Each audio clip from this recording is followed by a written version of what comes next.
ॐ नमः प्रणवार्थाय शुद्धज्ञानैकमूर्तये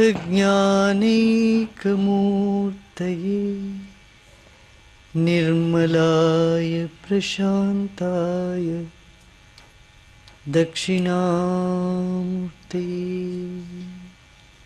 अमृत स्वरूपाच परम प्रेम है, वह अमृत रूप है, वही तुम्हारा स्वरूप है। सिद्धो भवति अमृतो भवति तृप्तो भवति यन लब्ध्वा पुमान न किंचित वांछति। अगले सूत्र में कह रहे हैं नारद, अच्छा इसको प्राप्त करने के बाद क्या क्या नहीं करते। दोनों तरफ देखना पड़ता है ना लक्षण। एक तो आपने क्या पाया और आपने क्या खोया।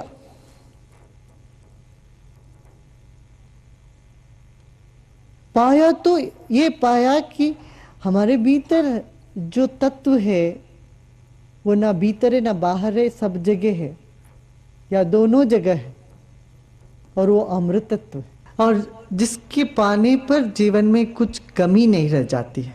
यह भक्ति है और तृप्ति तृप्ति झलकती जीवन में। तो ये भक्ति का लक्षण, पाने का लक्षण हुआ। भक्ति पाने से क्या क्या नहीं करते, वो यम लब्ध्वा पुमा न किंचित वांछति। मुझे ये चाहिए वो चाहिए वो चाहिए, और चाह जिससे मिट जाती है। को जीवन में सौभाग्यशाली उन्हीं को कहते हैं जिनके मन में चाह उठे नहीं वो पूरा हो जाए। भाग्यशाली हम उसी को कह सकते हैं जिनके भीतर चाह की कोई आवश्यकता ही ना पड़े। माने भूख लगे भी नहीं तब तक खाना सामने मौजूद होता हो, तो उन्हीं को कहोगे ना तुम भाग्यशाली। प्यास लगे ही नहीं मगर पानी है, अमृत है सामने पीने के लिए, तो माने चाह उठने की संभावना ही नहीं रहे, तो ये कह सकते हैं हम ये भाग्यशाली। और दूसरे नंबर का भाग्यशाली उससे जरा कम, चाह उठते उठते ही पूरा हो जाए। आपको प्यास लग रही हो तो तुरंत कोई लेके आए पानी। मैंने चाह उठा और उसका पूरा होने पर कोई देर न लगी।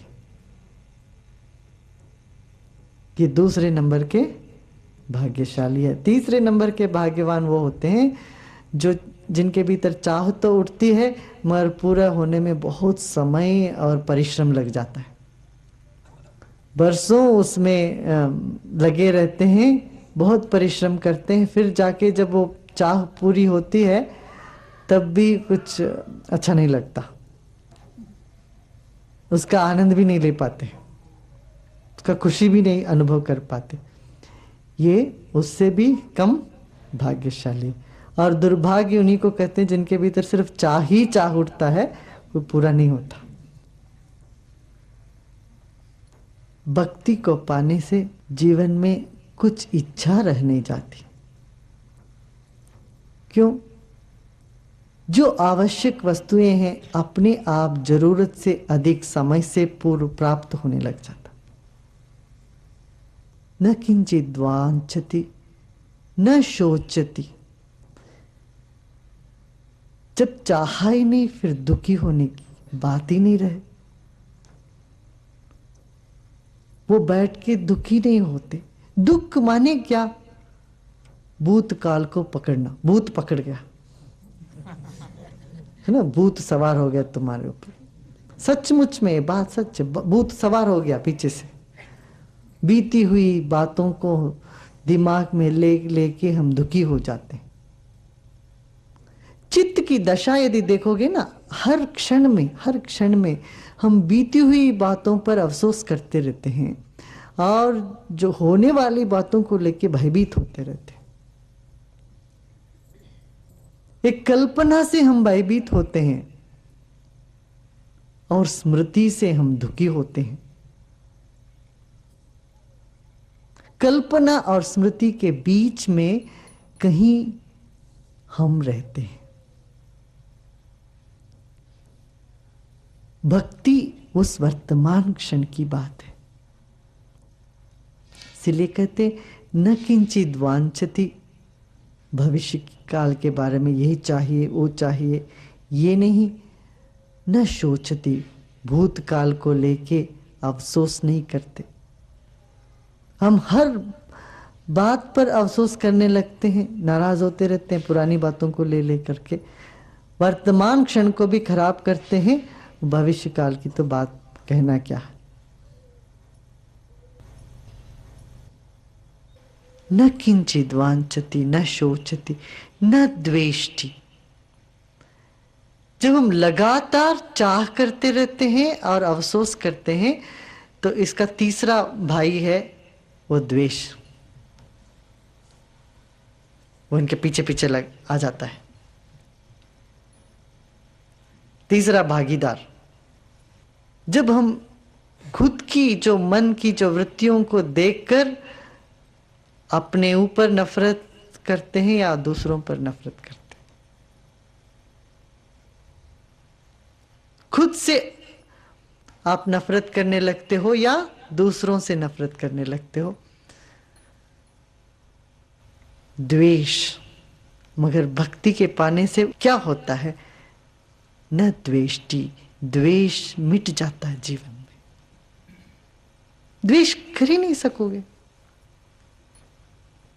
मन में एक हल्की सी द्वेष की धुआं भी यदि उठे तो एकदम असह्य हो जाता है, क्षण भर भी उसको सहन नहीं कर पाएंगे।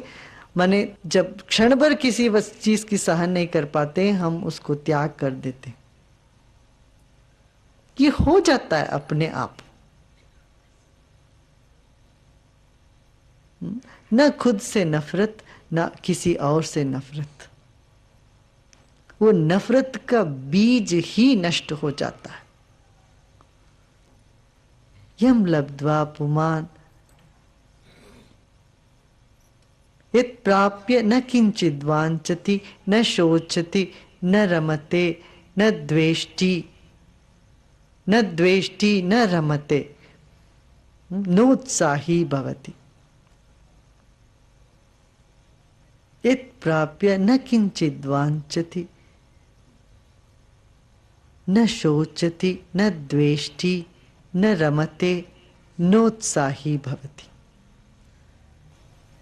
जिसको पाकर कभी चाह में या अफसोस में या द्वेष में या मग्न हो जाना, रमते यहाँ बताया, रमते माने जिसमें रमण कर लेना, ये और सूक्ष्म है। प्रेम में भी रमण अधिक करने लगते हैं तब भी हम होश खो देते हैं, प्रेम को खो देते। देखिए अक्सर जो लोग खुश रहते हैं ना वही लोग दूसरों को परेशानी में डाल देते हैं। वो खुशी में होश खो देते हैं। अब बेहोश आदमी से गलती ही होगी, वो कुछ भी करेगा तो उसमें कुछ भूल होगा ही जरूर। तो ये अक्सर होता है पार्टियों में, जो लोग बहुत खुश रहते हैं वो इतना खुशी में उनको समझ में नहीं आता है वो क्या बोल रहे हैं क्या कर रहे हैं, तो कुछ बोल पड़ते हैं कुछ कर बैठते हैं जिससे दूसरों के दिल में चोट लग जाती है या मन में कुछ घुंटा बैठ जाता है। फिर इसलिए रमण भी नहीं करते। न रमते नोत्साही भवति, उत्साहित भी नहीं होते। ये शब्द जरा चौंकने वाली है। क्या भक्ति माने जिसमें उत्साह नहीं है वह भक्ति है? माने भक्त उत्साहित नहीं होगा। उत्साह तो जीवन का लक्षण है, निरुत्साह नहीं है। इसको हम लोगों ने गलत समझा है। खासतौर से इस देश में जब किसी भी धर्म की बात होती है या ध्यान सत्संग भजन कीर्तन होता है, लोग बहुत गंभीर बैठे रहते हैं। क्यों? उत्साहित नहीं होना चाहिए, खुशी को व्यक्त नहीं करते। एक गंभीरता, निरुत्साह, यही है क्या भक्ति का लक्षण? ये नहीं। यहां जब बताए ना, न उत्साही भवती, माने एक उत्साह या उत्सुकता में ज्वर है। उत्सुकता में क्या है? एक भय है। नोत्साही भवती। फिर अगले सूत्र में कहते हैं यम लब्ध्वा पुमान, ये ज्ञात्वा, जिसको जानने से मत्तो भवती, उन्मत्त अवस्था में पहुंच जाते। स्तब्धो भवती, स्तब्धता छा जाएगी। स्तब्ध, ठहराव, जीवन में एक ठहराव आ जाता, मन में एक ठहराव आता, व्यक्तित्व में एक ठहराव आ जाए। ये भक्ति का लक्षण है। चंचलता मिट जाए, स्थिरता की प्राप्ति हो। मत्तो भवती, जैसे इंटॉक्सिकेटेड जिसको कहते हैं ना, जिसका नशा चढ़ गई हो, नशे में हो। ये भी एक लक्षण। भक्ति का नशा ऐसी नशा है जिसके बराबर और कोई नशा नहीं। प्रेम की नशा सबसे बुरी, ऐसी नशा है जो तुमको सारी दुनिया को बुला देती। प्रेम की नशा ऐसी है जो सारी दुनिया को बुला देती है। यह ज्ञात्वा, जिसको जानने से। यहां एक फर्क है, जिसको पाना मगर उसको जानना, दो अलग चीज। पा लेना आसान है मगर जानना कठिन है। सो जाना आसान है मगर नींद के बारे में जानना बहुत कठिन है। प्रेम करना आसान है मगर प्रेम को समझना अति कठिन है।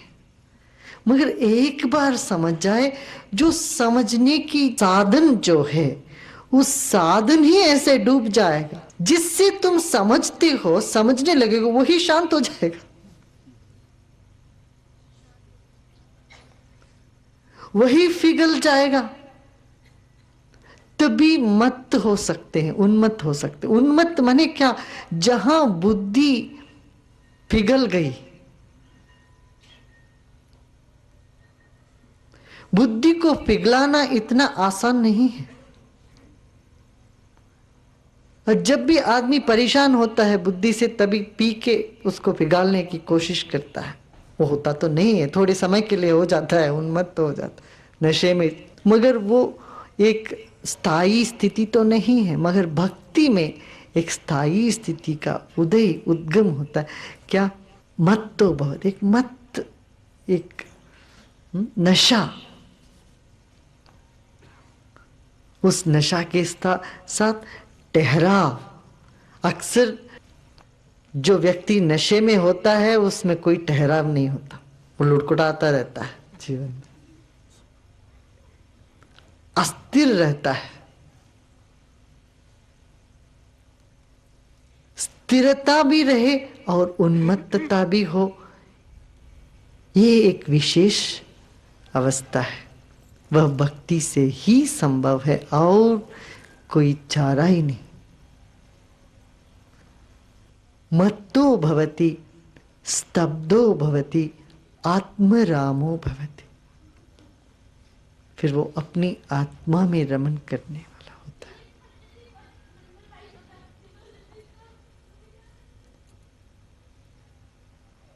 आत्मा में रमण करना, आत्मरामो भवति। शब्द तो बहुत सुना है, आत्मा राम, आत्मा में रमण करो, अपने आत्मा में ठहर जाओ, आत्मा तुम हो निश्चय करो। ये आत्मा है क्या? कई लोग कहते हैं मेरी आत्मा निकल के ऐसे बाहर आ गई, तो मैंने देख लिया। ये देखने वाला कौन होता? आत्मा को देखने वाला। फिर ये आत्मा का आत्मा है। यदि तूने अपनी आत्मा को देख लिया उड़ता हुआ ऊपर छत पर लटका हुआ, ये ज्योति रूप में निकल गया आत्मा, ऐसे मेरी आत्मा निकल गई वहां ज्योति रूप में, वो अटक गई ऊपर, मैं वहां से देखता रहा। आत्मदर्शन, ये क्या? बिंदु को देखते जाओ, ओ आत्मा वहां है, कहीं और है आत्मा, उसका कोई रंग है, लाल है, सफेद है, पीला है, कोई आकाश में। ये बहुत बड़ा भूल है। जिससे तुम जानते हो वही आत्मा है, जिसमें जानने की शक्ति है वही आत्मा है। आकाश कहीं और दूर नहीं है। ये ऐसा है कि हम समझते हैं ना, आकाश कहाँ है, वहां है ऊपर। आकाश ऊपर हो तो यहां क्या, तुम कहां हो? जहां तुम हो वही आकाश है, तो आकाश में ही तो टिके हो। ये पृथ्वी भी आकाश में ही तो है। आकाश के बाहर कुछ है क्या? शरीर के भीतर आत्मा नहीं है, आत्मा के भीतर शरीर है।